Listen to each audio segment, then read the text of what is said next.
ایک مسئلہ آج کل بہت اٹھایا جا رہا ہے اماموں کی تنخواہوں سے متعلق، اس کو میں تھوڑا سا ایکسپلین کر دیتا ہوں، ضروری ہے اس وقت۔ پنجاب گورنمنٹ نے فیصلہ کیا ہے میرا گلا کچھ بیٹھا ہوا ہے آج۔ پنجاب حکومت نے فیصلہ کیا ہے کہ مساجد کے ائمہ کو کچھ وظائف دیے جائیں گے ہر مہینے۔ پہلے کے پی کے کی حکومت میں عمران خان کے دور میں یہ ہوا تھا، تو بہت سے ائمہ کو اب تک اس پہ گورنمنٹ کی طرف سے پیسے مل رہے ہیں۔ تو اس پہ بعض حلقوں میں یہ آواز اٹھائی جا رہی ہے کہ یہ حکومت جو ہے نا مساجد کے اماموں کو خرید رہی ہے، درباری اور سرکاری بنا رہی ہے، کل تو پھر یہ حق بیان ہی نہیں کر سکیں گے۔ تو جن کو یہ اشکال ہے وہ ان کی ذاتی رائے ہوگی، کسی کی رائے، ہر ایک کو رائے بیان کرنے کا حق ہے، لیکن یہاں چند اصولی باتیں میں ضرور آپ کے سامنے رکھوں گا۔ دیکھیں، جب بھی کوئی حکومت کی طرف سے کسی کو مراعات کا فیصلہ ہوتا ہے تو جن کو وہ مراعات دی جا رہی ہیں ان کی رائے کا اعتبار کیا جاتا ہے، اس میں کسی اور کی رائے کا اعتبار نہیں ہوگا۔ اگر پنجاب میں رہنے والے مساجد کے اماموں کی اکثریت اس کو مسترد کر دے کہ نہیں ہمیں نہیں چاہیے کیونکہ اس سے تو ہمیں حکومت خریدنے کی کوشش کر رہی ہے، تو پھر تو ہم بھی کہیں گے کہ نہیں دو۔ لیکن اگر وہ خوش ہیں، وہ اس پہ راضی ہیں، ان کی یا تو الیکشن کروائی جائے نا، ووٹنگ کروائی جائے، الیکشن نہیں، ووٹنگ کروائی جائے کہ پنجاب حکومت کے اماموں کی اکثریت کیا کہتی ہے۔ تو اگر اکثریت کہتی ہے ہمیں نہیں چاہیے یہ، تو ٹھیک ہے بھائی، آپ اس پہ خوش ہیں تو بہت اچھی بات ہے۔ لیکن اگر وہ اکثریت خوش ہے اس فیصلے پر اور وہ مراعات لے رہی ہے، میرے اکاؤنٹ میں حکومت اگر فار ایگزامپل 25,000 ہر مہینے بھیجنا شروع کر دے اور محلے میں کوئی شخص کہے کہ یہ حکومت جو ہے مفتی صاحب کو 25,000 روپے ہر مہینے دے نہیں رہی ہے، ایک مثال دے رہا ہوں، اور جتنے بھی یہاں نارتھ کراچی میں امام ہیں سب کے لیے حکومت نے 25,000 ان کے اکاؤنٹ میں ڈالنے شروع کر دیے، ہمیں یہ تجویز نامنظور ہے، تو میں بولوں گا بھائی مجھے یہ حق بنتا ہے کہ میں منظور کروں یا نامنظور کروں، آپ کیوں بول رہے ہو کہ نامنظور ہے؟ تو سب سے پہلی بات یہ کہ یہ نامنظوری اگر ریجیکشن ہونی ہے تو کس کی طرف سے ہونی چاہیے؟ یہ ائمہ کہیں کہ ہمیں نہیں منظور ہے۔ رہا یہ اشکال کہ حکومت اس طرح سے لوگوں کو خرید رہی ہے، اس پر پھر اور کچھ مزید اشکالات ہوتے ہیں۔ پہلی بات یہ کہ اکثر ائمہ مساجد کی حالت بہت بیچاروں کی غربت میں، بہت قسمہ پرسی کی حالت میں ہوتے ہیں وہ۔ میں ایسے مدرسین کو بھی جانتا ہوں مدارس میں 6 کتابیں پڑھا رہے ہیں، 5,000 تنخواہ لے رہے ہیں ہر مہینے، 7 کتابوں کا برڈن ان پہ ڈالا ہوا ہے۔ اب اتنی غربت میں امام کو جو کمیٹی تنخواہ دے گی، آج کل تنخواہیں کون دے رہا ہے؟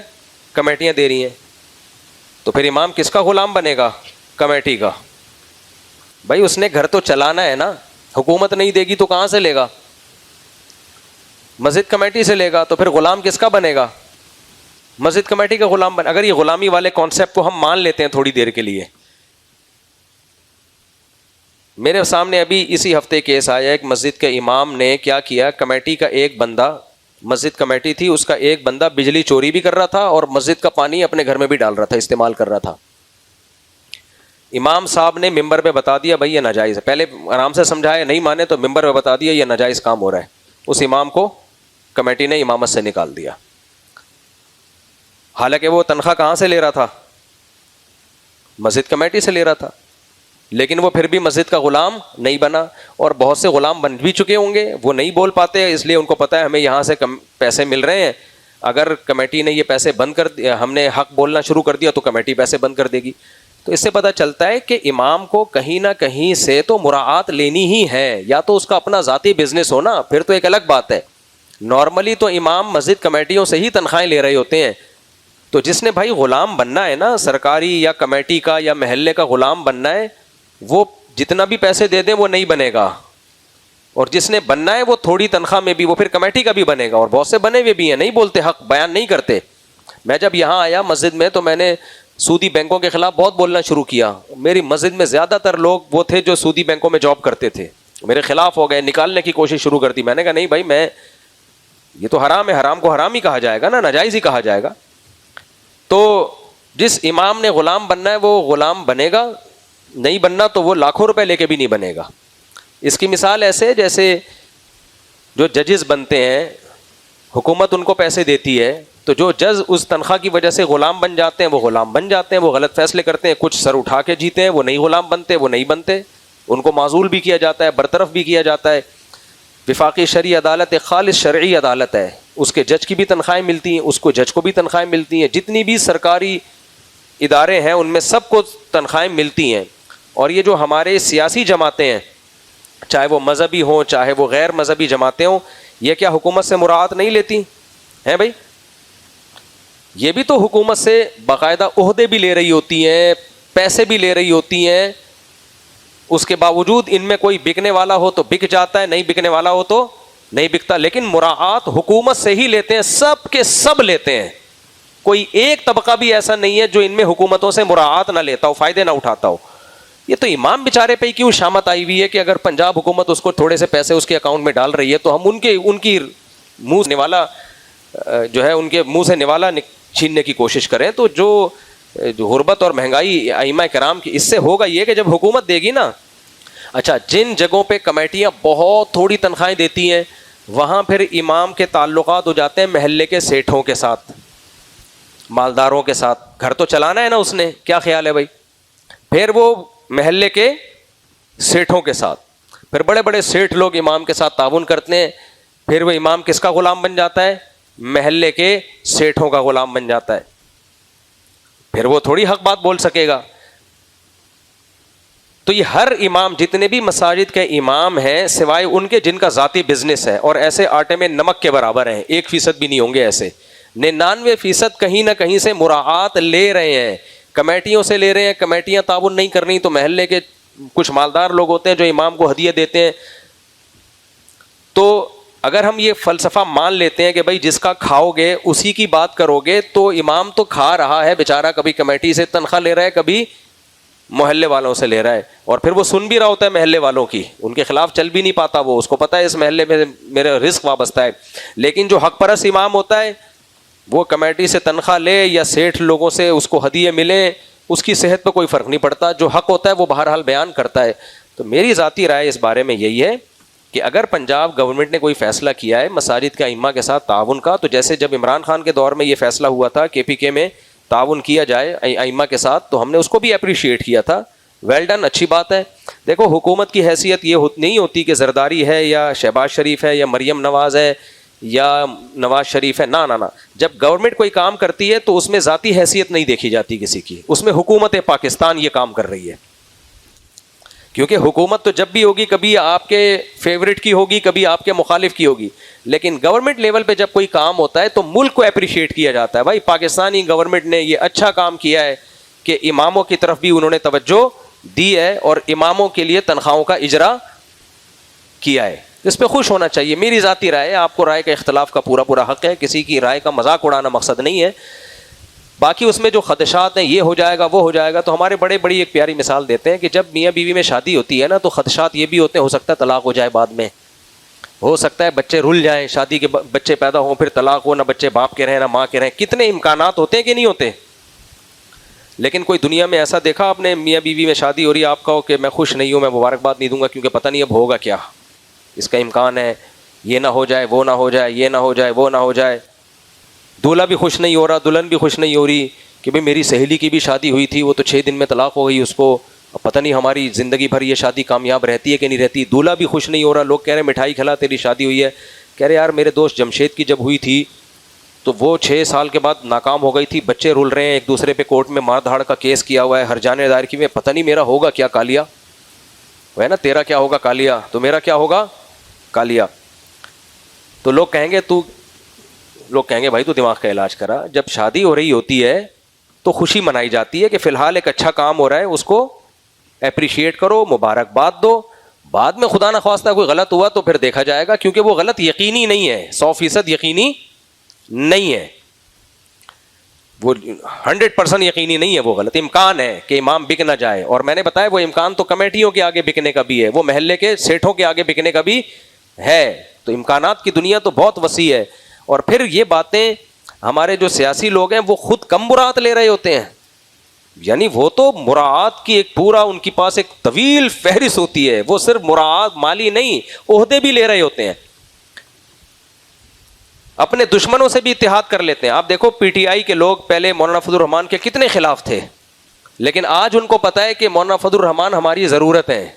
PTI کے جو قیادت ہے ان کو پتا ہے کہ مولانا فضل الرحمان سے اتحاد کے بغیر ہم نہیں چل سکتے, تو اپنے مفاد کے لیے وہ اتحاد کر رہے کہ نہیں کر رہے, مراعات لے رہے کہ نہیں لے رہے. 100% لے رہے ہیں, صحیح لے رہے ہیں غلط لے رہے ہیں, یہ ان کا ہیڈیک ہے, لیکن لینی پڑتی ہے مراد.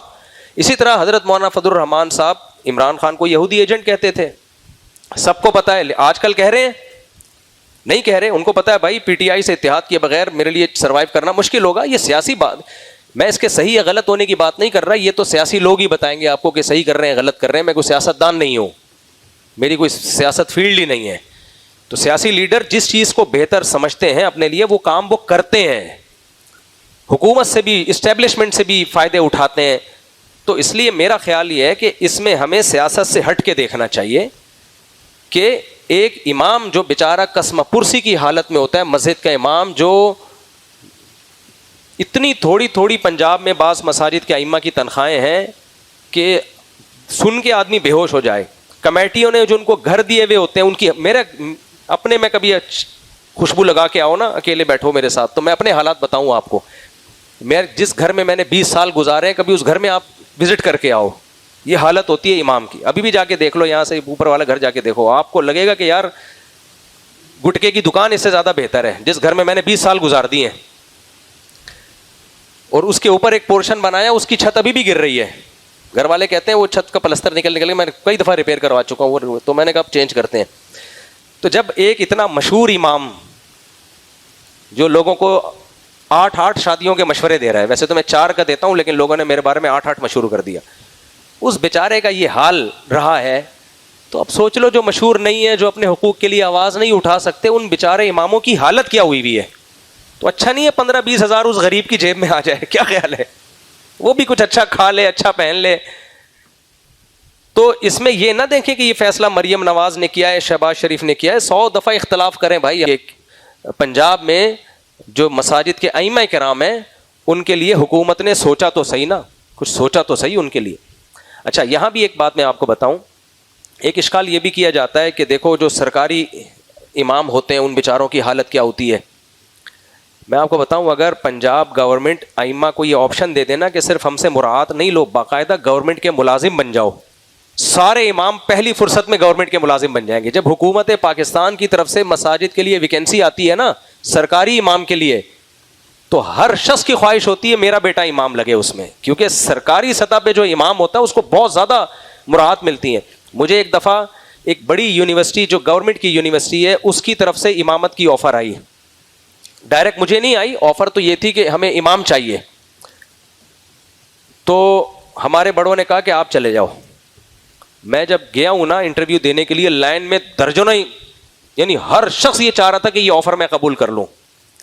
خیر میں نے زیادہ دلچسپی نہیں لی, میں واپس آ گیا. لیکن مجھے اس وقت اندازہ ہوا کہ بھائی ائمہ کرام تو چاہتے ہیں کہ ہمیں سرکاری نوکری ملے تاکہ ہمارا باقاعدہ حکومت سے تنخواہ. کمیٹیوں کا کیا پتہ ہے, آج کمیٹی کے صدر صاحب کا میٹر گھوم گیا, سرکاری نوکری پکی ہوتی ہے کہ نہیں ہوتی؟ سرکاری نوکری تو پکی, ہر شخص چاہتا ہے اپنے بچے کو سرکاری جاب. رشتہ پہلے لوگ نہیں دیا کرتے تھے جب تک سرکاری جاب نہ ہو. بھائی پرائیویٹ کمپنی ہے, کوئی پتہ نہیں کبھی نکال دے گی, سرکاری منڈا ہے بھائی, سرکاری جاب کرتا ہے. اس کو تو ہمارے سیاستدان بھی, جتنے ہمارے بڑے بڑے سیاستدان ہیں, چاہے مذہبی ہوں چاہے غیر مذہبی, سب چاہتے ہیں ہمارے بچوں کو سرکاری جاب ملے. اس لیے میرے بھائی جب اپنے بچوں کے لیے سرکاری جاب, اپنے لیے سرکاری جاب, تو جو بیچارہ پنجاب کا غریب امام ہے اس کو سرکاری جاب میں آپ کے کوئی درباری ملا بن جائے گا. جو بننے والا ہے وہ ویسا ہی بنے گا, جو نہیں بننے والا, جو حکومت میں جاتے ہیں سرکاری عہدے قبول کرتے ہیں, ان میں بھی 2 طرح کے لوگ ہوتے ہیں نا. کچھ لوگ تو ایسے ہوتے ہیں بالکل سرکاری درباری بن جاتے ہیں, کبھی حق بیان نہیں کرتے, اور کچھ ایسے ہوتے ہیں وہاں جا کے بھی حق بیان کرتے ہیں. ہوتا ہے کہ نہیں ہوتا؟ تو اس لیے یہ ایک بالکل الگ بات ہے کہ آپ جب کسی سے حکومت سے مراعات لے رہے ہیں تو آپ ان کی بولی بولیں گے کہ نہیں بولیں گے, یہ بالکل ایک الگ ٹاپک ہے. اس بیس پہ کسی کو سرکاری مراعات لینے سے روک دینا یہ ظلم, اور میرا خیال ہے یہ ظلم زیادتی ہے. جبکہ ہم خود لے رہے ہوں, ہم سے مراد میں نہیں لے رہا, یعنی جو اس پہ اعتراض کر رہے ہیں وہ لے رہے ہوں, وہ سارے لوگ لے رہے ہوں, اور وہ سب چاہ رہے ہوں ہمارے بچے کو سرکاری جاب ملے, فوج میں بھی ملے. آج کوئی ایس ایچ او کی آفر آ جائے کہ آپ کے بچے کو ہم ایس ایچ او بنا رہے ہیں, آپ میں سے کوئی یہ کہے گا میں سرکاری نہیں بننا چاہتا؟ کوئی کہے گا؟ ابے رشوتیں دے دے کے کہتے ہیں اس کو بھرتی کر, پولیس میں بھرتی کر, فوج میں بھرتی کر, سرکاری ہاسپٹل میں اس کو اچھا ڈاکٹر بنا دو. ہر ملک میں ایسا ہی ہے, امریکہ میں بھی, سعودیہ میں بھی, پاکستان میں بھی. لیکن جب بات آ رہی ہے بیچارے امام کی اور اس کو حکومت سرکاری ملازم بھی نہیں بنا رہی, حکومت کہتی ہے اکاؤنٹ نمبر دے دو آپ کے اکاؤنٹ میں پیسے پہنچ جائیں گے, اس پہ ہم اس کو وہ 25,000 بھی نہ کھانے دیں, تو یہ مجھے ایسا لگتا ہے یہ کیا ہے, یہ زیادتی ہے. تو اس پہ خوش ہونا چاہیے اور امام کو کھاتا پیتا دیکھ کے خوش ہونا چاہیے. باقی جو وہی بات میں دوبارہ لوٹاؤں گا, اس سے امام سرکاری ملازم بن جائے گا تو جو بننا ہے وہ سرکاری نہیں بنے گا, وہ کمیٹیوں کا ملازم بنے گا, کچھ محلے کے سیٹھوں کا ملازم بنے گا. میرا تو خیال ہے امام کی جب گورنمنٹ سے تنخواہ آئے گی تو سر اٹھا کے جیے گا, وہ کہے گا تو کسی کے باپ کا نہیں کھاتے اس محلے میں, وہ کیا کہے گا, اس محلے میں کسی کے باپ کا نہیں کھاتے ہیں. سمجھتے ہو کہ نہیں سمجھتے؟ جو لوگ بھی کہہ رہے ہیں نا کہ اماموں کو حکومت پیسے دے گی تو وہ بیچارے یعنی وہ سرکاری بن جائیں گے, تو آپ پھر اس کا کوئی آلٹرنیٹ بنائیں. جتنے بھی ہمارے دینی تعلیمی اداروں کے بورڈ ہیں جو دینی تعلیم, وہ پھر کوئی سیٹ اپ بنائیں اماموں کی اچھی تنخواہوں کے لیے. جامع رشید کو چاہیے, بنوری ٹاؤن کو چاہیے کہ جب ان کے طلباء جو فارغ ہوتے ہیں وہ کسی مسجد میں امام لگتے ہیں تو اس امام کو ادارہ خالی نہ چھوڑے, ادارہ کہے کہ آپ جہاں بھی جاؤ گے آپ کی تنخواہ کس کے ذمہ ہے, بولو ہمارے ذمہ ہے. میں نے جامع رشید میں بھی یہ تجویز پیش کی اور بھی اداروں میں تجویز پیش کی, لیکن ہم لوگ کہاں اس پر عمل کرتے ہیں. بھائی آپ کے جو فارغ تحصیل طلباء ہیں مساجد میں آپ ان کو امام لگائیں اور آپ بولیں محلے سے تمہیں, بے شک ہم چندہ ہم کریں گے محلے سے, لیکن تنخواہ ہم تمہیں دیں گے اور اچھی تنخواہ دیں گے, اتنی دیں گے کہ تمہیں کسی سرکاری مراعات کی ضرورت رہے گی نہیں. کیونکہ اداروں کے پاس پیسے ہوتے ہیں, ان کے پاس سورس آف انکم بھی ہوتا ہے, سورس آف انکم ہوتی ہے, وہ بے شک اسی محلے سے بھی چندہ کریں تاکہ ادارے پہ بوجھ نہ آئے.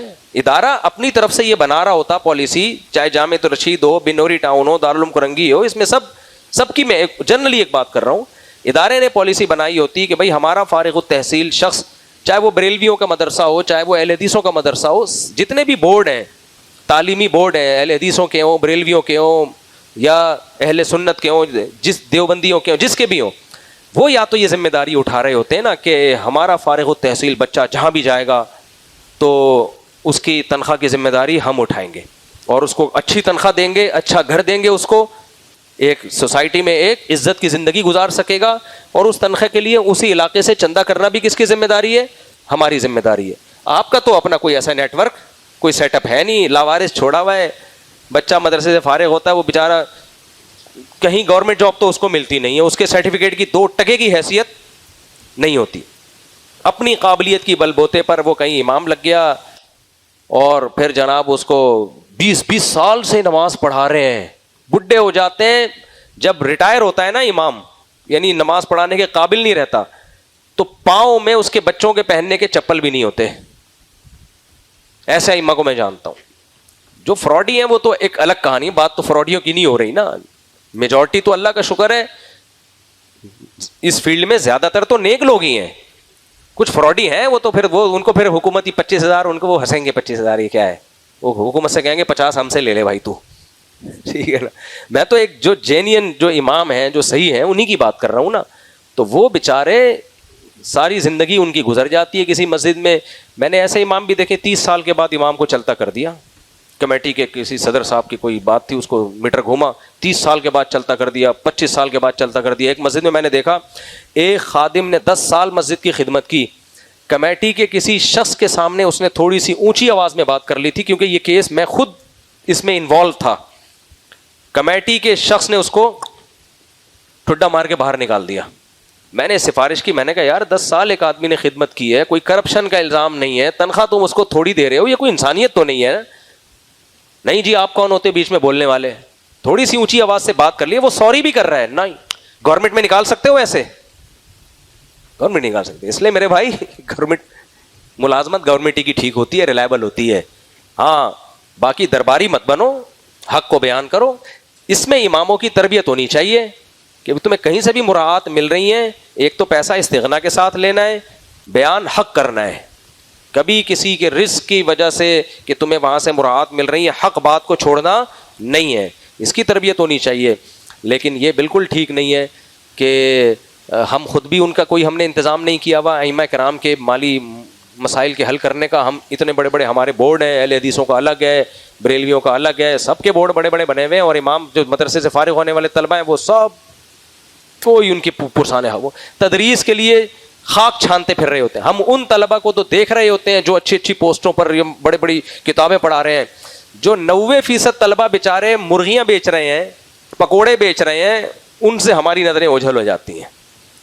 پھر وہ یہی ہوتا ہے کہ کہیں امامت مل جائے للہ فلہ, وہ امامت مل گئی, بیچاروں کی خوش ہوتے ہیں, کہیں روزگار ملا, اور پھر ان بیچاروں کو تنخواہیں دیکھو کیا مل رہی ہوتی ہیں, اتنی تھوڑی تھوڑی تنخواہیں. میں 20 سال سے امام ہوں, ابھی میری تنخواہ 45,000 ہے, پتہ ہے آپ کو, مسجد سے. ابھی 40 ہے, بڑھا کے 45 میرا خیال ہے ہو جائے گی شاید اگلے سال. 20 سال کے بعد کتنی تنخواہ ہے میری, بولو نا, 40,000. جبکہ اس میں گیس بجلی کا بل بھی میں خود پے کر رہا ہوں. سمجھ میں آ رہی ہے بات. ہوا یہ تھا کہ 20,000 تھی. ایک دن کمیٹی والوں نے کہا ہم آپ کی دینی خدمات اور آپ کے جو مقام اور مرتبے کو دیکھتے ہوئے ہم آپ کی تنخواہ بڑھا رہے ہیں, 40 کر رہے ہیں. میں ایسا خوش ہوا, میں نے کہا واہ واہ سبحان اللہ 40. انہوں نے کہا زیادہ خوش نہ ہو, اب گیس کا بل اور بجلی کا بل آپ کو خود دینا پڑے گا, یہ اس کے ساتھ ہے. میں نے کہا 15-20 ہزار تو گیس بجلی میں نکل جاتا ہے, تو یہ میری ہے, اس لیے اگر مجھے تو 25 مل رہے ہیں میں تو فوراً لوں گا بھائی, کیا خیال ہے. خیر میرا تو اپنا دوسرے وسائل بھی ہے نا, تو میرے ساتھ اتنے, میں نے تو 40 بھی میں کہتا ہوں نہیں تو تکلف کی ضرورت کیا, وہ دے رہے ہیں, اللہ ان کو بہت نوازے, دے رہے ہیں, اچھی بات ہے. دوسرا میرے اسفار بھی اب بہت ہونے لگے ہیں, مجھے اب تو یہ لیتے ہوئے بھی شرم آتی ہے کیونکہ میں نماز میں اکثر غائب بھی ہوتا ہوں, تو میں کہتا ہوں چلو یار میں بھی کون سا پابندی سے, لیکن پابندی سے پڑھا بھی رہا ہوتا تو بھی 40 ہی ملنے تھے, یا 50 کر دیتے زیادہ سے زیادہ. اب مجھے بتاؤ یار 50 میں ایک بیوی بچوں کے ساتھ بھی گزارا ہو سکتا ہے, 4 تو خیر الگ ہی بات ہے, وہ تو میرا اپنا ذاتی معاملہ ہے نا, ایک بیوی بچے کی تو دینے چاہیے نا. 50 بھی نہیں ہے اماموں کی تنخواہیں. جاؤ پنجاب میں جا کے دیکھو, اماموں سے پوچھو. ہاں جو سرکاری مسجدوں میں ہے وہ الگ ہے, ان کے تو پروٹوکول ہے فل. جو نارمل عام مسجدوں کے امام ہیں, ذرا آپ ان سے جا کے پوچھو حضرت آپ کی تنخواہ کتنی ہے, کسی ایک کی بھی 50,000 نہیں ہوگی. اور گھر کی حالت اندر سے جا کے دیکھو گے, آپ کہو گے پتہ نہیں کسی نے زکوٰۃ میں یہ گھر نکالا ہے جو ان کو پکڑا دیا ہے. تو ایسے موقع پہ یا تو ہم ان کے لیے کوئی سیٹ اپ بنائیں کہ نہیں جی ہم اپنے مدرسے سے جو بچہ فارغ ہوگا اس کو صحیح پراپر تنخواہ دلوائیں گے, اگر کمیٹی پورے نہیں دے رہی تو مدرسہ دے گا, یا تو ہماری طرف سے کوئی ایسا غصہ ختم کرنے کا حکم دے رہے ہیں. سمجھتے ہیں سارے مسئلے یہاں سے پیدا ہو رہے ہیں سوسائٹی میں. طلاقیں جتنی ہو رہی ہیں غصے میں پاگل, قتل جتنے ہو رہے ہیں غصے میں پاگل, میاں بیوی کے جھگڑے جتنے ہو رہے ہیں نا جس سے سر پھوڑ رہے ہیں ایک دوسرے کا, غصے میں بولو پاگل. کمیٹیوں کے آپس کے اختلافات غصے میں پاگل, دفتروں میں جھگڑے باس غصے میں پاگل, باس نے ماتحت کو ڈانٹ دیا, ماتحت غصے میں باولا ہو گیا, پاگل نہیں باولا. پاگل تو بہت ہلکی پھلکی چیز ہے, پاگل تو سبھی ہیں پاکستان میں, باولا ہو گیا پاگل سے اوپر کی چیز. ابا نے بیٹے کو ڈانٹ دیا, بیٹا غصے میں پاگل ہو گیا. ماں نے بیٹی کو ڈانٹ دیا, ماں بیٹی غصے میں پاگل. ہر پاگل پنے اور باولے پن کے پیچھے آپ کو کیا نظر آئے گا؟ غصہ. اچھا یہ جو دور ہے نا جو جس میں قیامت قریب ہے, ایک تو خدا کا واسطہ یہ دجال کے بارے میں جو کتابیں ہیں اور ٹاپکس ہیں نا یہ پڑھنا چھوڑ دیں. جب قیامت کی بات آئی نا تو دجال کا ٹاپک آ گیا. نبی صلی اللہ علیہ وسلم کی حدیث سے ہمیں پتہ چلتا ہے دجال آئے گا, بہت بڑا فتنہ ہوگا, یہ بات حقیقت ہے. لیکن اب مسئلہ یہ ہو گیا ہے کہ ہر چیز میں سے دجال نکال کے نا کشید کے لوگوں کو وہمی بنا دیا ہے. ایک آرمی کے ریٹائر آفیسر مجھ سے ملنے کے لیے آئے, انہوں نے کہا میں نے دجال پہ ایک بہت زبردست ریسرچ کی ہے جو پتہ نہیں 10 GB میں ہے میرے پاس ہارڈ ڈسک میں, وہ USB میں 2 USB ہوں گی 5-5 GB کی, اب ہو سکتا ہے 10 GB کی ہو کوئی, واللہ عالم. میں نے کہا حضرت دجال کے بارے میں اتنا کچھ ہمیں ملتا ہی نہیں ہے کہ 1 GB میں بھی آ جائے. وہ آپ نے 10 GB کہاں سے تیار کر لیا وہ. تو بہت سے لوگ میں نے پاگل ہوتے ہوئے اپنی زندگی میں دیکھ لیے کہ اس میں بھی دجال ہے, اس میں بھی دجال ہے, یہ بھی دجالی سازش, یہ بھی دجالی سازش, یہ بھی دجالی سازش, یہ بھی دجالی, یہ بھی خراسان, یہ پھر وہ بھائی آپ کو حکم ہے گراؤنڈ ریئلٹی کو سامنے رکھ کر آپ فیصلہ کرو. دجال نے جب آنا ہوگا آئے گا, اس کے لیے تیاری ضرور رکھو. تیاری کا کیا مطلب؟ اللہ سے پناہ مانگو, جمعے کے دن سورہ کہف پڑھ لیا کرو بس. ابھی سے آپ اس کے بارے میں وہ کچھ کرنا شروع کر دیں, اس کا نقصان یہ ہوتا ہے کہ ابھی گراؤنڈ ریئلٹی آپ کو کچھ اور کرنے کا حکم دے رہی ہوتی ہے اور آپ دجال سامنے رکھ کر اپنی پالیسیاں چینج کر رہے ہوتے ہو. آپ ہر تھوڑے دن میں یوٹیوب پہ دیکھو کوئی دجال کے بارے میں رپورٹ پیش کر رہا ہے, کوئی سب A to Z غلط اکثر خبریں ہوتی ہیں, اپنی طرف سے کھینچا تانی کر کر کے نا نکالا ہوا ہوتا ہے. جس چیز کو اسلام نے مبہم رکھا ہے آپ اس کو ڈیٹیل میں بیان نہیں کر سکتے. مبہم رکھا ہے, مبہم ہی رہنے دو اس کو. حضرت عیسیٰ علیہ السلام نے جب آنا ہوگا, ہمارا ایمان ہے آئیں گے, لیکن ہم نے ابھی جو فیصلے کرنے آج کے زمینی حقائق کو دیکھ کے کرنے ہیں. حضرت عیسیٰ کے نزول کو سامنے رکھ کے نہیں کرنے, وہ آج کے حساب سے کرنے ہیں, ورنہ آپ غلطی کر جاؤ گے. ایک صاحب کہنے لگے میں جہاد کی تیاریاں کر رہا ہوں امام مہدی کے لیے, میں لشکر ابھی سے تیار کر رہا ہوں تاکہ امام مہدی کے ساتھ جا کے وہ مل جائے, ان کو ٹینشن نہ ہو لشکر تلاش کرنے میں. یہ نوجوانوں کی سوچ بتا رہا ہوں. میں نے کہا تو جہاد کرے گا کہاں؟ یہ اسلامی کنٹری ہے, یہاں کرے گا تو امام مہدی کے آنے سے پہلے جو تھوڑا بہت لشکر تیار ہونا تھا اس کا بھی بیڑا غرق ہو جائے گا.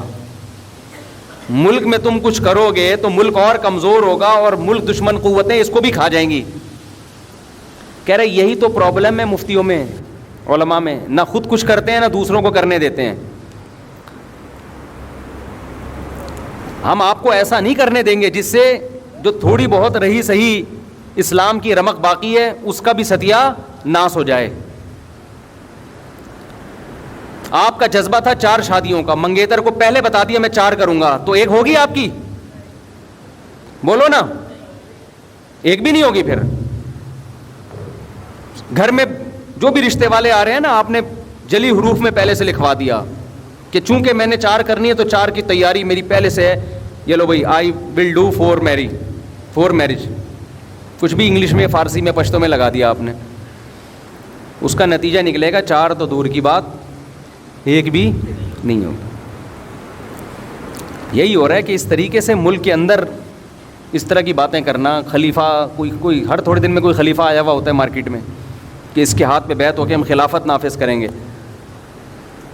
خلافت تو سوال ہی پیدا نہیں ہوتا, اس طریقے سے نافذ ہو جائے جو رہی صحیح ٹوٹی پھوٹی خلافتیں کچھ بچی ہوئی ہیں ان کی بھی ایسی کی تیسی ہو جائے گی. آپ دیکھو پہلے بنو امیہ کی حکومت کا خاتمہ ہوا, بڑی زبردست حکومت تھی, بڑی زبردست خلافت تھی, ٹھیک ہے ان کے مظالم بھی تھے, ہم ان مظالم میں ان کو اچھا نہیں کہتے, لیکن اوور آل اسلام کو فائدہ ہو رہا تھا. بنو امیہ کے دور میں بڑے بڑے محدثین پیدا ہوئے, بنو امیہ کے دور میں بڑے بڑے فقہا پیدا ہوئے, بنو امیہ کے دور میں بڑے بڑے مجاہدین پیدا ہوئے جنہوں نے سندھ فتح کیا, کابل فتح ہوا, لاکھوں مربع میل اسلام کی ایک ریاست قائم ہوئی. اس دور میں جتنا علمی کام ہوا ہے آپ تصور نہیں کر سکتے. ٹھیک ہے بادشاہوں میں شر بھی ہوتا ہے, خیر بھی ہوتی ہے, لیکن سنجیدہ علماء نے منع کیا اس حکومت کے خلاف بغاوت مت کرو, کیونکہ نبی صلی اللہ علیہ وسلم نے فرمایا کہ جب مسلمانوں کا کوئی خلیفہ ہو, بادشاہ ہو, چاہے وہ جبرن آئے, چاہے وہ تلوار کی بیس پہ مسلط ہو جائے, صحیح مسلم کی حدیث آپ نے فرمایا اس کے مقابلے میں جو بھی کھڑا ہو اس کو قتل کر دو, کائن من کان, جیسا مرضی ہو وہ, جتنا ہی نیک ہو, جتنا ہی پرہیزگار ہو. کیونکہ بادشاہ لوگ, حکومتیں 100% درست کہیں بھی نہیں ہوتی. اوور آل اجتماعیت دیکھی جاتی ہے کہ اجتماعیت مسلمانوں کی قائم ہے. جب بنو امیہ کی حکومت تھی اس وقت کسی اسلام دشمن قوت کی مجال نہیں تھی کہ سر اٹھا کے ہماری طرف دیکھ سکے. ان کو پتا تھا یہ جیسے مرضی ہیں ہمارے خلاف متحد ہو جائیں گے. سمجھ میں آ رہی ہے بات کہ نہیں آ رہی ہے؟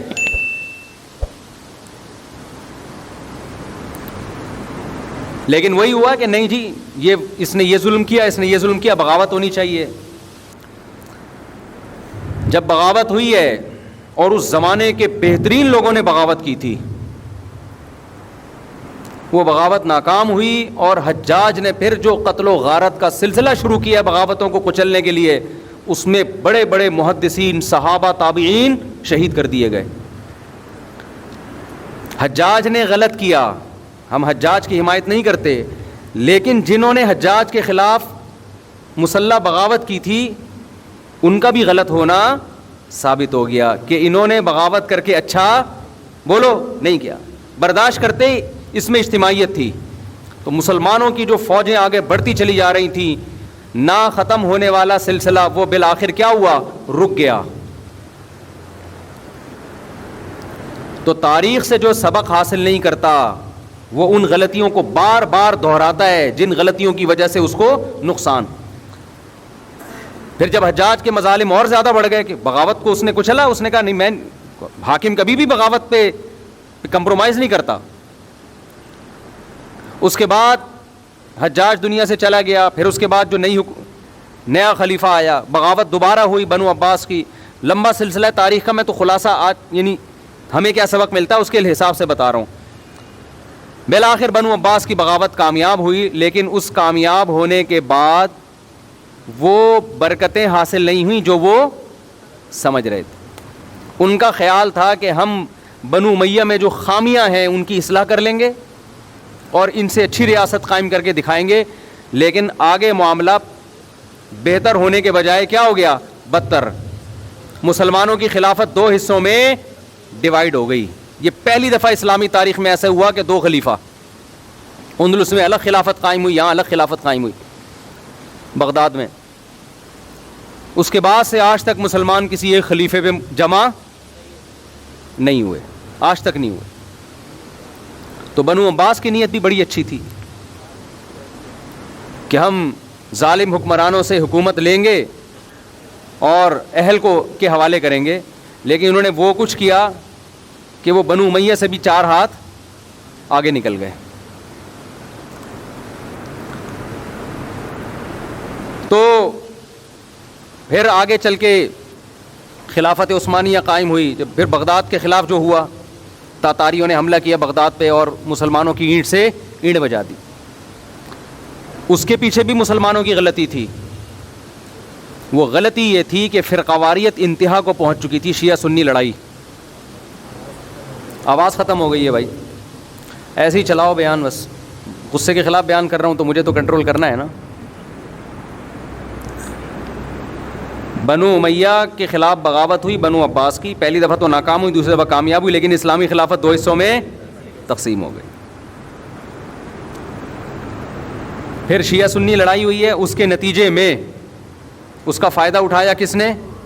میں مبہم بیان کر رہا ہوں کیونکہ میں ڈیٹیل میں گیا تو ایک تو ٹاپک لمبا ہو جائے گا, پھر یہ ایسا نہ ہو اسی بیس پہ یہاں فرقواریت بڑھنا شروع ہو جائے کہ اچھا تم ہمارے اوپر الزام لگا رہے ہو, کہ تم ہمارے اوپر, ایک نئی جنگ پاکستان میں نہ چھڑ جائے گی. ہر چیز عوام کو سامنے رکھنے کی نہیں ہوتی. یہ دنیا میں اس سے بڑا بے وقوف کوئی نہیں ہے جسے جو کچھ آتا ہے سب کچھ بتا دے. وہ دیکھنا ہے کہ اس بتانے سے فائدہ ہو رہا ہے کہ نقصان ہو رہا ہے. ایک آدمی نے کسی بندے کو دیکھا کسی انٹی سے ہنس ہنس کے بات کر رہا ہے, نالج آ گئی نا اس کے پاس, تو بتاؤ اس سے فائدہ ہوگا نقصان ہوگا؟ لڑائی ہوگی.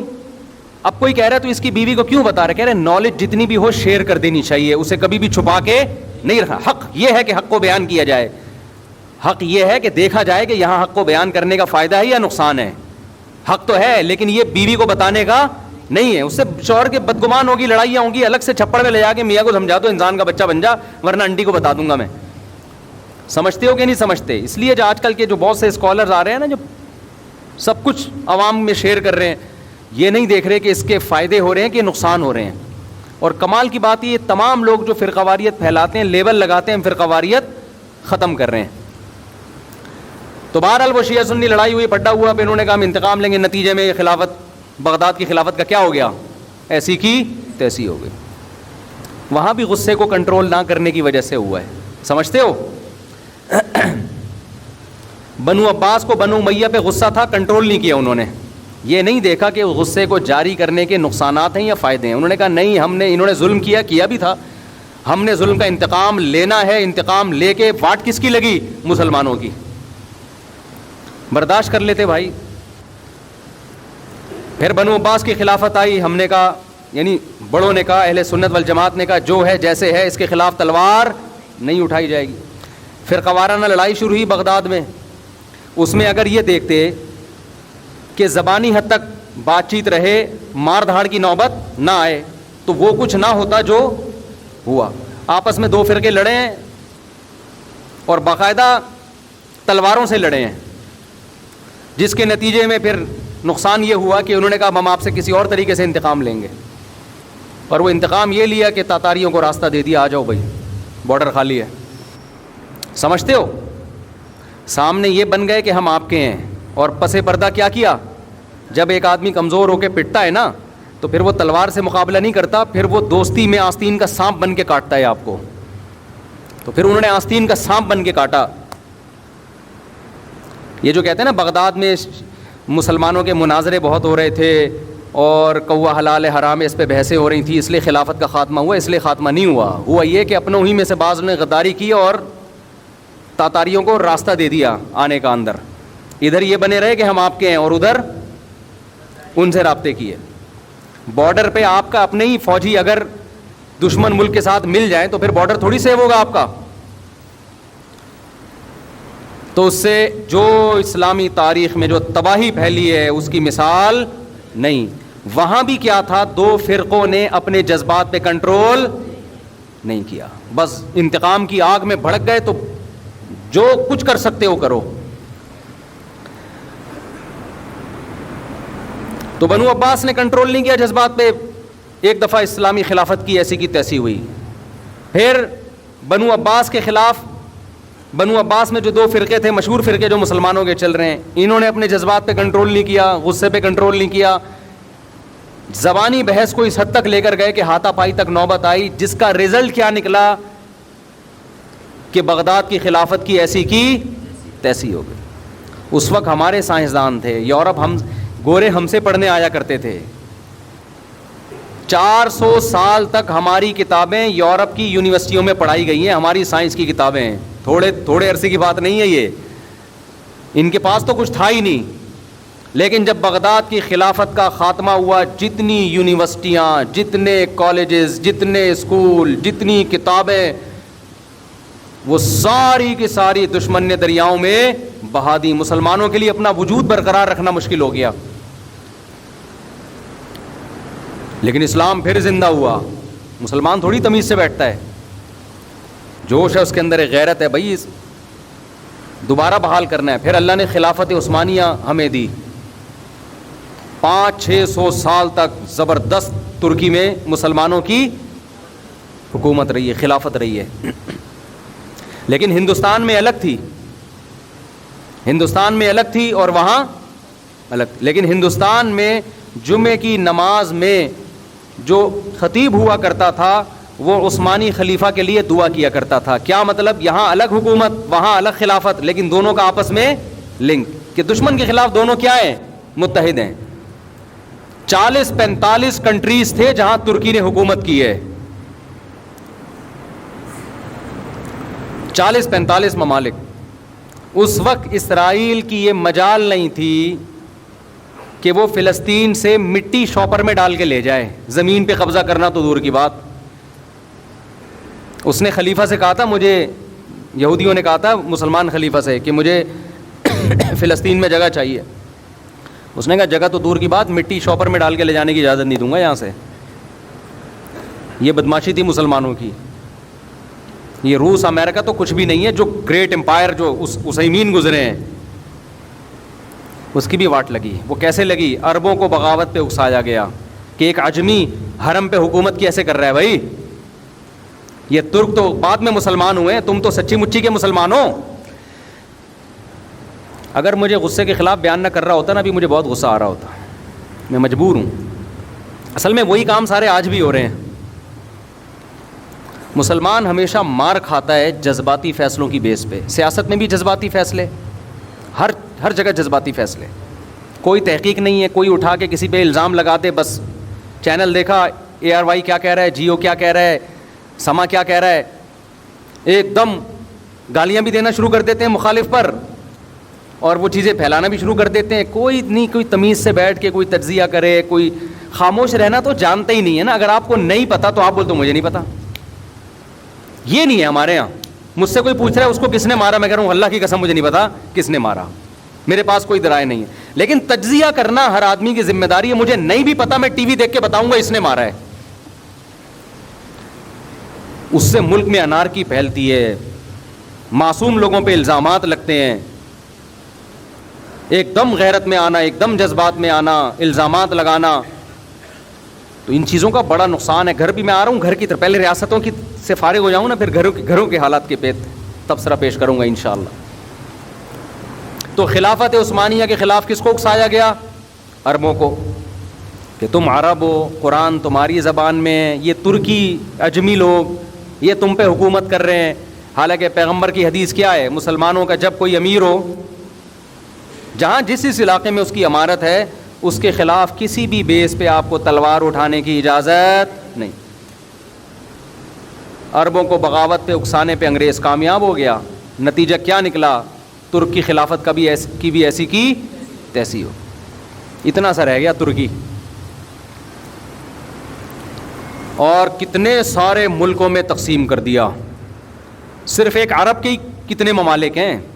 ارض حجاز میں اتنی ریاستیں ہیں.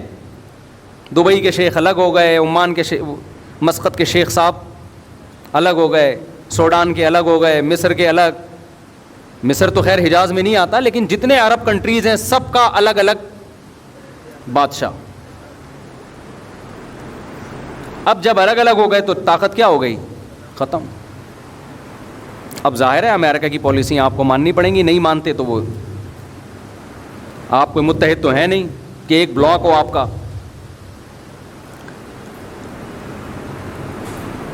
تو الگ الگ ہوتے ہوتے ہندوستان کی بھی پھر حکومت کا بھی خاتمہ ہوا. وہ بھی مسلمانوں کی غلطی تھی, انگریز آئے اور جو کچھ انہوں نے کیا وہ تاریخ لمبی کہانی ہے. بالآخر ہندوستان میں جو ہماری 1000 سال سے مسلمانوں کی حکومت تھی, جس میں برما, بنگلہ دیش اور پاکستان پورا, کتنا اسٹرانگ کنٹری ہوتا آج, یہ آپ اندازہ لگاؤ. اس کی بھی ایسی کی تیسی. لیکن ایک ملک ہمیں مل گیا پاکستان کی صورت میں. اب آپ خلافت کا نام لے کے اس کی بھی ایسی کی تیسی کر دو کہ عیسیٰ علیہ السلام آئیں گے, وہ مجھے دیکھ کے بہت خوش ہوں گے کہ یہ پہلے سے ہی کھڑا ہوا ہے جہاد کے لیے, تو چل تو بھی میری فوج میں شامل ہو جا. ایسا نہ ہو عیسیٰ علیہ السلام آ کے پہلے تیری ٹھکائی لگائیں کہ ایک ملک تھا کم بخت, وہ اس کو بھی تو نے کسی قابل نہیں چھوڑا خلافت کے نام پہ. کیونکہ یونیورسٹیوں میں, کالجز میں اس طرح کی تحریکیں نا ہر تھوڑے دن, آپ خلافت کے لیے کیا کر رہے ہو؟ لوگ آئیں گے ہم سے پوچھتے ہیں آپ خلافت کے لیے کیا کر رہے ہو؟ آپ تو 4 شادیوں کی باتیں کرتے ہو, خلافت کے لیے کیا کر رہے ہو؟ میں نے کہا خدا کا واسطہ یہ جو ملک ہے نا اس کو بچاؤ, اور آئینی اور قانونی طریقے سے اس میں پورا زور لگا دو تبدیلی کے لیے. ہمارے سیاسی لوگ ہمارے دھرنوں کو غلط رخ پہ لے کے جا رہے ہیں. جن چیزوں پہ دھرنے ہونے چاہیے ان چیزوں پہ نہیں ہو رہے. سمجھتے ہو؟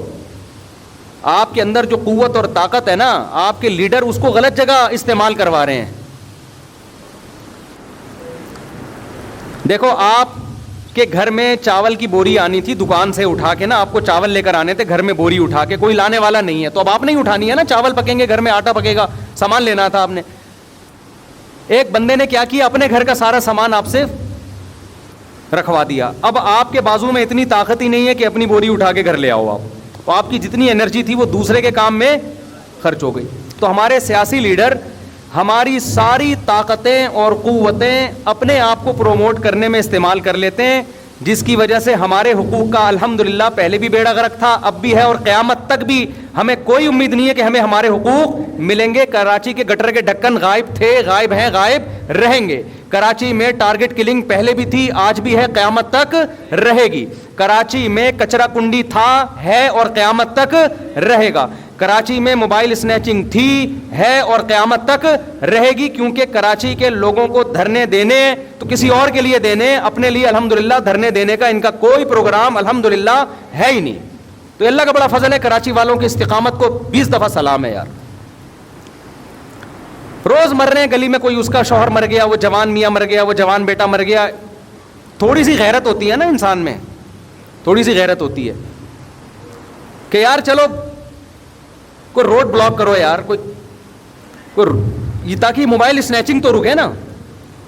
فلاں کا بندہ مر گیا, اس کی لاش لے کے بیٹھ جاؤ یار روڈ پہ. حکومت سے مطالبہ الحمدللہ کچھ بھی نہیں.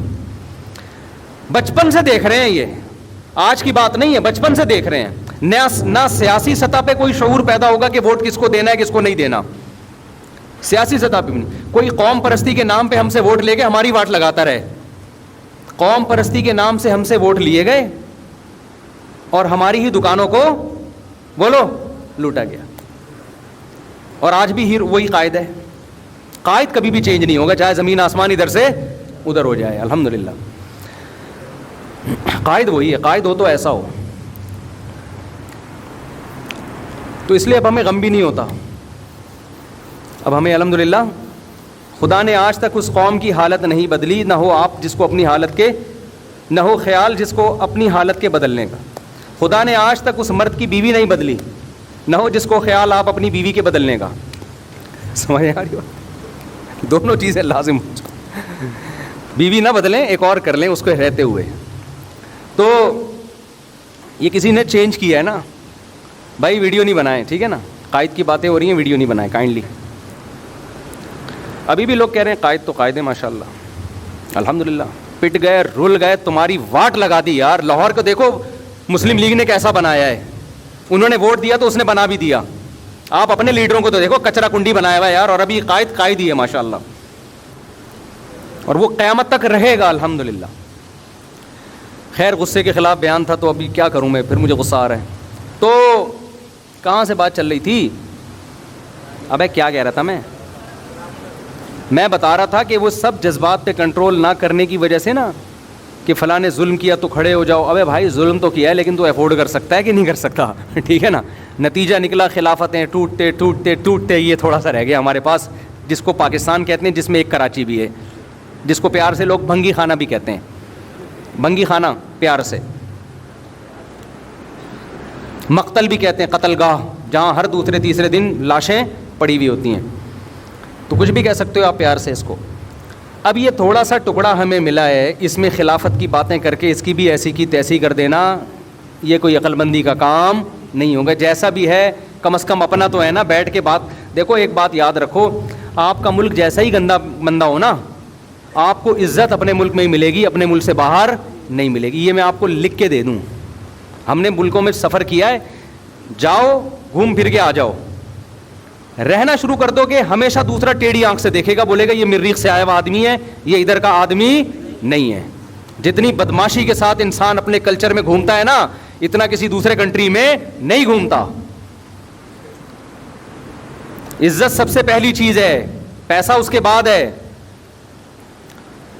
میں نے ٹھٹرے ہوئے لوگ سعودی عرب میں دیکھے ہیں. کوئی سعودی عرب میں پاکستانی بیان سن رہا ہو تو معذرت ہے, بہت سے لوگوں کی عزت بھی ہے وہاں پہ, لیکن اتنے آرام سے نہیں ملتی. وہ عرب ان کو اجنبی سمجھتے ہیں کہ یہ باہر سے آیا ہوا ہے ہمارے ملک میں کمانے. عزت نہیں ہے, سوائے ان لوگوں کے جو میرا بیان سن رہے ہیں ان کی بہت عزت ہے. آپ کسی بھی کنٹری میں جاؤ گے, آپ تھوڑے سے نا جیسے ٹھٹرے ہوئے رہو گے. آپ یہاں بدماشی سے گھومتے ہیں, آپ بھی, میں بھی, سبھی. میں کوئی اپنی بات نہیں کر رہا. بدماشی سے جب چاہو عمران خان کو گالیاں دو, جب چاہو اس کی تعریفیں کرو, جب چاہو نواز شریف کو برا بھلا کہو, جب چاہو اس کی تعریفیں کرو. بدماشی ہے بھائی ہماری یہاں پہ. 4 شادیاں کی بات کرو, آپ کسی ملک میں کر سکتے ہو ایسے؟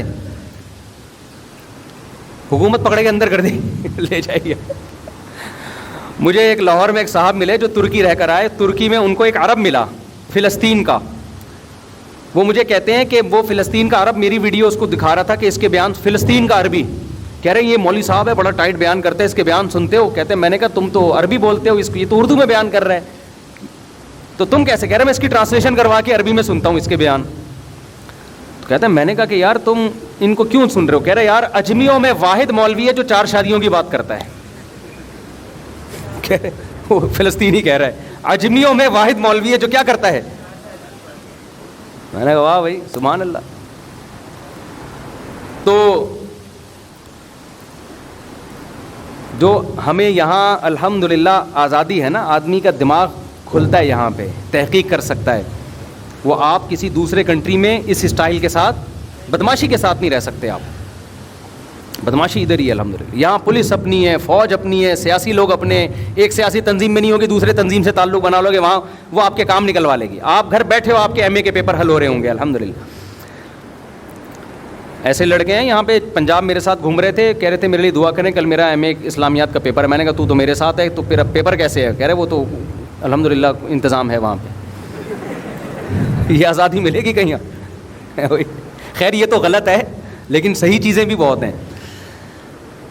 تو میں کیا عرض کر رہا تھا؟ میں یہ عرض کر رہا تھا کہ دیکھو یہ ساری خلافتوں کے خاتمے ہوئے اس لیے کہ گراؤنڈ ریئلٹی کو نہیں دیکھا گیا. یہ نہیں دیکھا گیا اگر ہم اپنا غصہ جاری کرتے ہیں, ظالم سے انتقام لیتے ہیں تو اس کے سائیڈ افیکٹ کیا ہوں گے, برداشت کر بھی سکتے ہو کہ نہیں کر سکتے.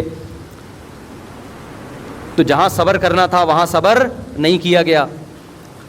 تو یہ لمحوں کی خطا ہے. آپ کو پتہ ہے خلافت جو بغداد کی جو خلافت کا خاتمہ ہوا نا, وہ سیکنڈوں کی غلطی تھی جس کی سزا ہم آج تک بھگت رہے ہیں. سیکنڈوں کی غلطی تھی. اگر خلیفہ کو پہلے پتہ چل جاتا کہ یہ بندہ ان کے ساتھ ملا ہوا ہے اور یہ بارڈر سے فوجیں ہٹا رہا ہے, تاتاریوں کو راستہ دے رہا ہے, یہ اطلاع ہو جاتی تو وہ کچھ نہیں ہوتا. آج ہم باپ بنے ہوتے دنیا کے, گورے ہمارے ملکوں میں آ رہے ہوتے جاب تلاش کرنے.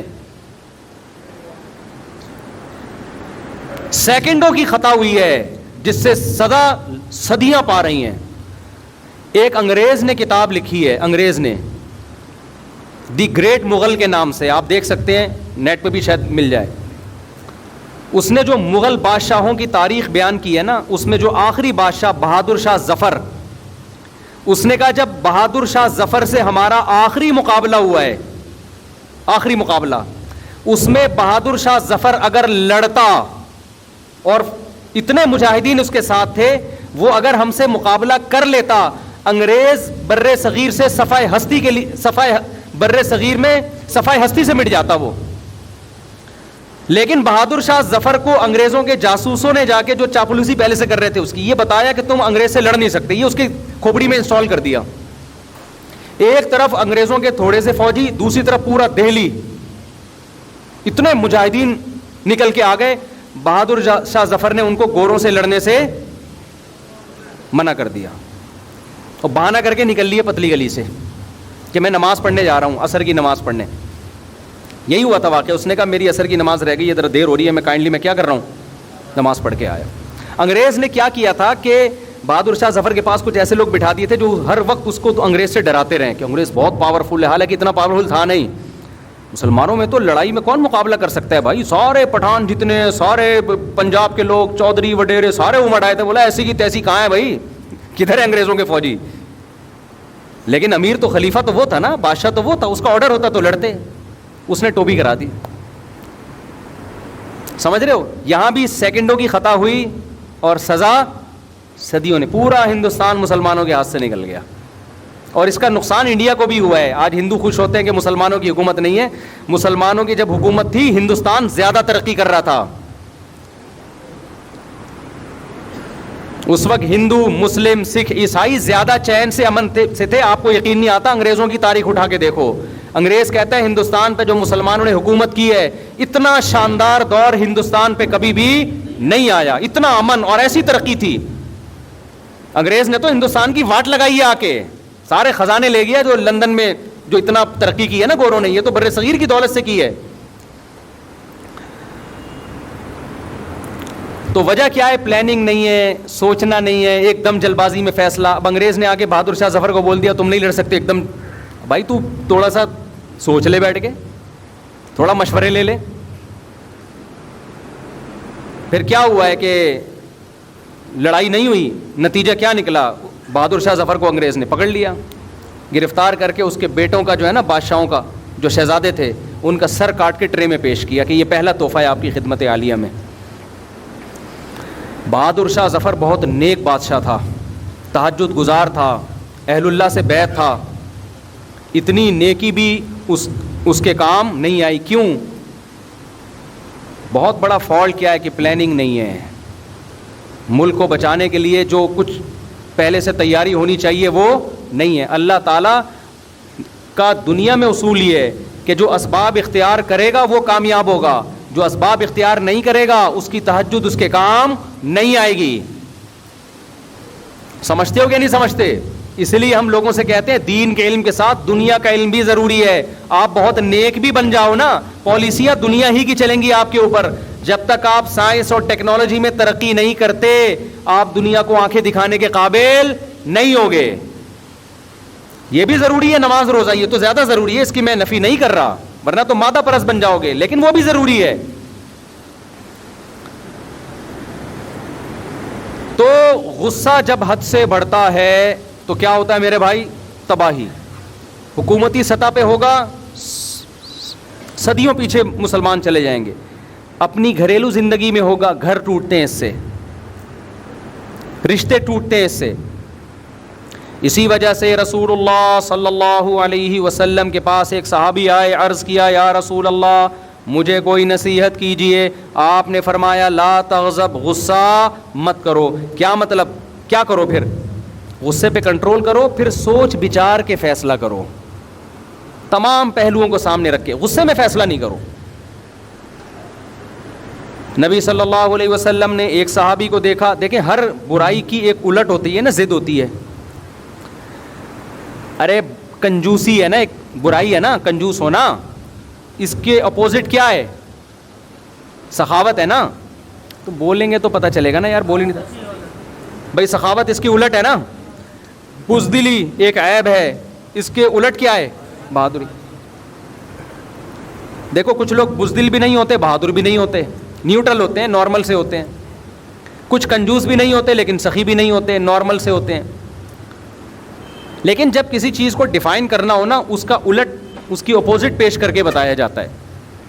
غصہ جو ہے نا, غصہ, اس کا اپوزٹ کیا ہے؟ الحلم والاناہ, بردباری اور جلد بازی سے اجتناب. یہ غصے کا کیا ہے؟ الٹ ہے. کہ جب بھی آپ نے کوئی ڈیسیجن لینا ہو, کوئی فیصلہ کرنا ہو, غصے کو رکھو سائڈ. بیٹا ویڈیو تو نہیں بنا رہے, غصے کو آپ کیا رکھو؟ سائڈ. جب غصہ ٹھنڈا ہو جائے پھر آپ کہو کہ اگر میں اس کے ری ایکشن میں یہ کرتا ہوں تو پھر اس کے ری ایکشن میں کیا کیا ہو سکتا ہے. سالے پہ غصہ آیا, اگر میں نے رکھ کے ایک لگا دیا, 5 انگلیاں اس کے چہرے انور پہ میں نے چھاپ دیں, غصہ تو کہہ رہا ہے لگا دے. لیکن جب آپ ٹھنڈے مزاج سے سوچو گے یار 5 انگلیاں جب اس کے چھپیں گی تو اب دیکھو نتیجے میں ہو کیا سکتا ہے. اس کی انگلیوں کا سائز ناپو سب سے پہلے کہ لمبائی کس کی انگلیوں کی زیادہ ہے. سافٹنس دیکھو, آپ اپنا ہاتھ دیکھو کیسا نرم ملائم, اس کا ہاتھ دیکھو گے کھردرا. سمجھ میں آ رہی ہے بات؟ تو آپ نے کہا اگر میں نے 5 ادھر رکھی تو وہاں سے بھی 5 جب آئیں گی تو ری ایکشن جو ہے وہ ایکشن سے زیادہ. یہاں نیوٹن کا جو قانون ہے وہ بھی فیل ہو جائے گا. نیوٹن نے کہا تھا جو ایکشن ہوتا ہے تو ری ایکشن بالکل اسی پاور سے ہوتا ہے. نیوٹن کو سالے اور بہنوئی کی لڑائی کا نہیں پتا تھا کہ جب ان میں ایکشن ہوتا ہے تو ری ایکشن کئی گنا زیادہ ہوتا ہے. یا نیوٹن بھی آ کے, نیوٹن نے کبھی اپنے سالے کو تھپڑ نہیں مارا ہوگا نا, ابے نیوٹن ہی کا ہے نا یہ ایکشن ری ایکشن والا. ہم نے تو 8ویں 9ویں کلاس میں پڑھے ہوئے تھے, پرانے ہو گئے, پتہ نہیں شاید چینج نہ ہو گیا ہو. سالے کے بارے میں یہ نہیں ہے, جتنا ایکشن ہوگا ری ایکشن اس سے زیادہ ہوگا. پھر آپ نے دیکھنا ہے کہ بیگم کے تعلقات پہ کیا اثر پڑے گا. وہ روٹ کے گھر چلی جائے گی, لوگ تیش میں آ کے کہتے ہیں جائے, ہم کسی کے غلام تھوڑی ہیں, ہم کوئی غلام ہیں ہم کوئی غلام ہے. جائے, چلی گئی, 15 دن گزرے, 20 دن گزرے, اب آپ کو یاد آنا شروع. آپ نے 4 شادیوں کے بیان سنے ہوئے تھے کہ کوئی بات نہیں, ایک جائے گی 3 اور کر لوں گا. لیکن جب آپ رشتے لینے کے لیے گئے تو ٹھینگے کے علاوہ کچھ بھی نہیں مل رہا آپ کو. خالی جذبے سے تھوڑی ہو جاتی ہیں 4, اگلا بھی تو راضی ہو نا, اگلا کہاں راضی ہوتا ہے. اب آپ کہنا ادھر کے رہے نا, مفتی صاحب نے نہ ادھر کا چھوڑا نہ ادھر کا چھوڑا. اب آپ جا رہے ہیں بیگم کو منانے کے لیے, تو بیگم جتنی پہلے باپ بنی ہوئی تھی نا, اب آپ کا دادا بن کے گھر میں آئے گی. وہ دیکھ لے گی کہ اس کے اندر جتنا دم تھا میں نے اپنی آنکھوں سے دیکھ لیا, اس سے زیادہ یہ کچھ بھی نہیں کر سکتا. اب وہ پہلے سے زیادہ آپ کے باپ بن کے زندگی گزارے گی. بولے گی اب اس کو دیکھ لیا, یہ اس سے زیادہ کچھ نہیں ہے, اس میں تپڑ نہیں ہے.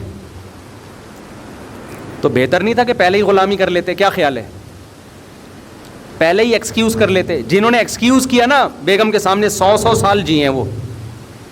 ایک آدمی کی عمر تھی 100 سال نا, تو 100 سال ایج تھی اس کی. سالگرہ کے موقع پہ لوگوں نے اس سے انٹرویو لیا کہ یار تم 100 سال تک کیسے زندہ ہو. اس نے کہا میں روزانہ 5 کلومیٹر واک کرتا ہوں پابندی کے ساتھ, جب سے میری شادی ہوئی ہے, یہ میری صحت کا راز ہے. حیرت کی بات ہے یار, 5 کلومیٹر کنٹینیو اتنی مستقل مزاجی سے تم نے کر کیسی لی واک. کہتے جب میری شادی ہوئی تھی نا تو رخصتی میں پہلی رات کو ہی میرا بیوی سے ایگریمنٹ ہوا تھا کہ جب بھی ہماری لڑائی ہوگی, جس کی غلطی ہوگی وہ سوری بھی کرے گا اور سزا کے طور پر 5 کلومیٹر پیدل بھی چلے گا. کہہ رہے روزانہ ہماری لڑائی ہوتی ہے, آخر میں سوری بھی مجھے ہی کرنی پڑتی ہے, غلطی کا بھی مجھے اعتراف کرنا پڑتا ہے, اور 5 کلومیٹر مجھے چلنا بھی پڑتا ہے. تو اس چکر میں گھر بھی بسا ہوا ہے اور الحمدللہ واکنگ کی وجہ سے 100 سال کا بھی ہو گیا. تو اگلے نے پوچھا کہ یار چل تو 100 سال کا ہو گیا 5 کلومیٹر چلنے کی وجہ سے, تیری بیوی بھی 100 سال کی ہونے والی ہے, وہ کیا کرتی ہے؟ اس نے کہا وہ بھی روزانہ میرے پیچھے 5 کلومیٹر چلتی ہے, یہ دیکھنے کے لیے کہ چل بھی رہا ہے کہ نہیں چل رہا. عورتیں نگرانی بہت کرتی ہیں نا, وہ یہ دیکھنے کے لیے چلتا ہے کہ چل رہا ہے کہ نہیں چل رہا. عقل مند آدمی تھا نا.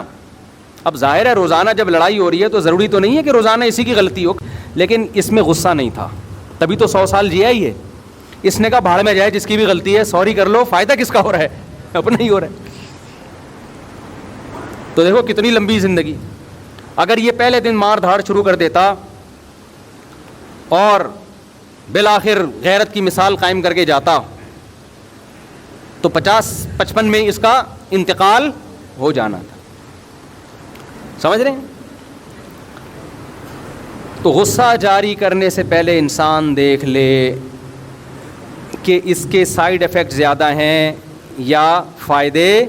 بعض دفعہ جاری کرنا بھی پڑتا ہے, بعض دفعہ. یہ تو میں نے ایک لطیفہ سنایا, ہمیشہ ایسا نہیں ہوتا کہ آپ جو بیگم کہہ رہی ہے مانتے چلے جاؤ. نبی صلی اللہ علیہ وسلم نے فرمایا لن یفلح قوم ولو اہم امورہم الی المرأة, بخاری کی حدیث, وہ قوم ہرگز کامیاب نہیں ہو سکتی جو اہم معاملات عورت کے سپرد کر دے. سمجھتے ہو آج مردوں نے سارے اہم فیصلے کس کے حوالے کیے ہوئے ہیں؟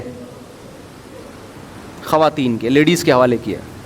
گھروں کی واٹ لگنی ہے, شادیوں پہ خرچہ آپ کا بے تحاشا ہونا ہے.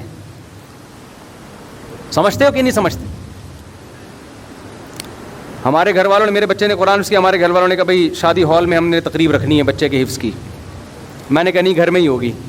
ہال میں بھی جائز ہے, میں نے کہا نہیں گھر میں ہی ہوگی. گھر والوں نے کہا نہیں شادی ہال میں ہو. میں نے کہا میری اب تک میری شادی ہال میں نہیں ہوئی ہے بھائی, میں کس منہ سے بچے کے قرآن کی تقریب کروں گا؟ سارے سسرال آ جائیں گے, بولے گا یار اپنی جب تو شادی کر رہا تھا اس وقت تو نے سادگی کا مظاہرہ کیا, جی شادی ہال میں نہیں گھر میں ہی ہوگا جو کچھ ہوگا, اور بچے نے حفظ کیا تو اب شادی ہال. جائز ہے شادی ہال میں بھی, شادی بھی جائز ہے اور بچے کی تقریب بھی جائز ہے. میں نے کہا گھر میں ہی ہوگا جو کچھ ہوگا. بہت ٹائٹ پھڈا ہوا, بہت زبردست. بالآخر بغداد پہ میرا قبضہ ہو گیا الحمدللہ. میں نے کہا نہیں, میں گھر میں بہت دبا دبا رہتا ہوں, بہت ساری باتیں مان رہا ہوتا ہوں.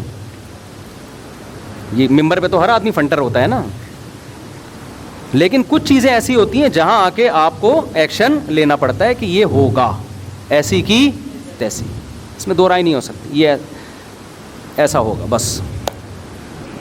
سمجھتے ہو؟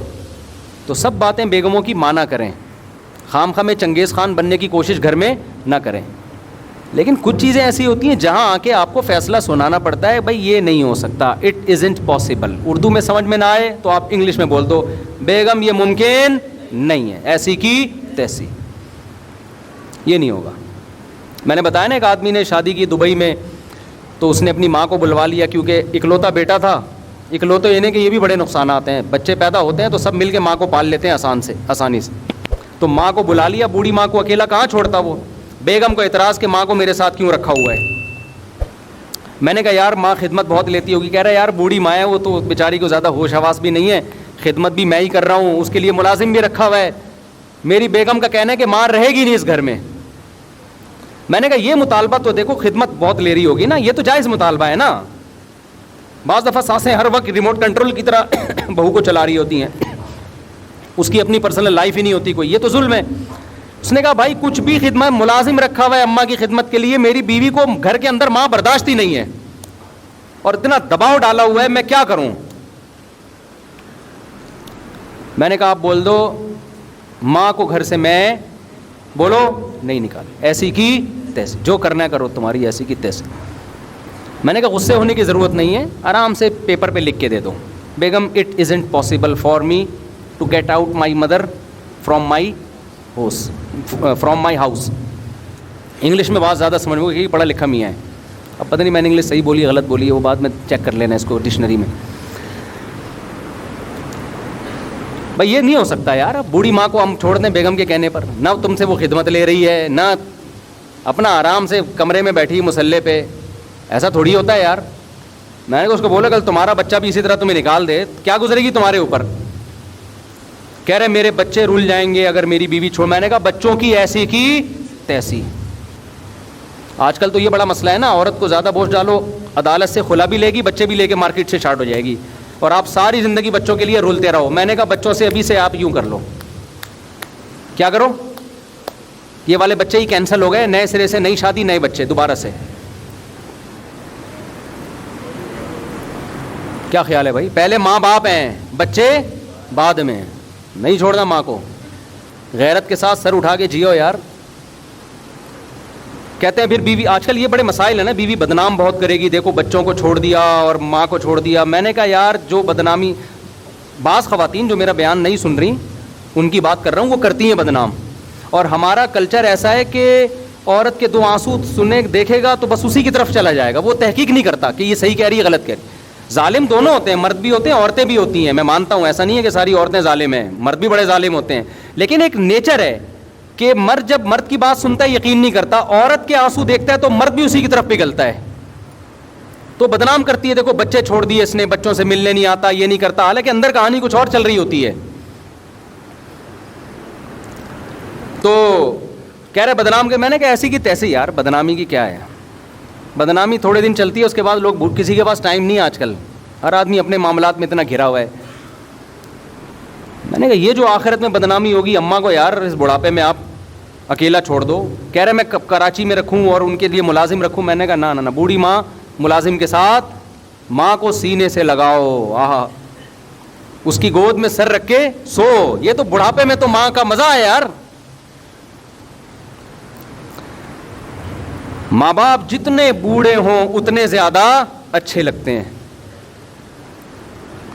جتنی بوڑھی ہوگی نا ماں, اس میں اتنا ہی اللہ محبت دل میں پیدا کرتا ہے اس کی. تو اسی طرح ہم عورتوں کو بھی بدماشی سکھاتے ہیں, صرف مردوں کو نہیں سکھاتے بدماشی. ہم خواتین کو بھی کہتے ہیں آپ کے بیسک حقوق ادا کر رہا ہے تو ٹھیک ہے, پھر مرد آڑا ترچھا بھی ہو برداشت کرو.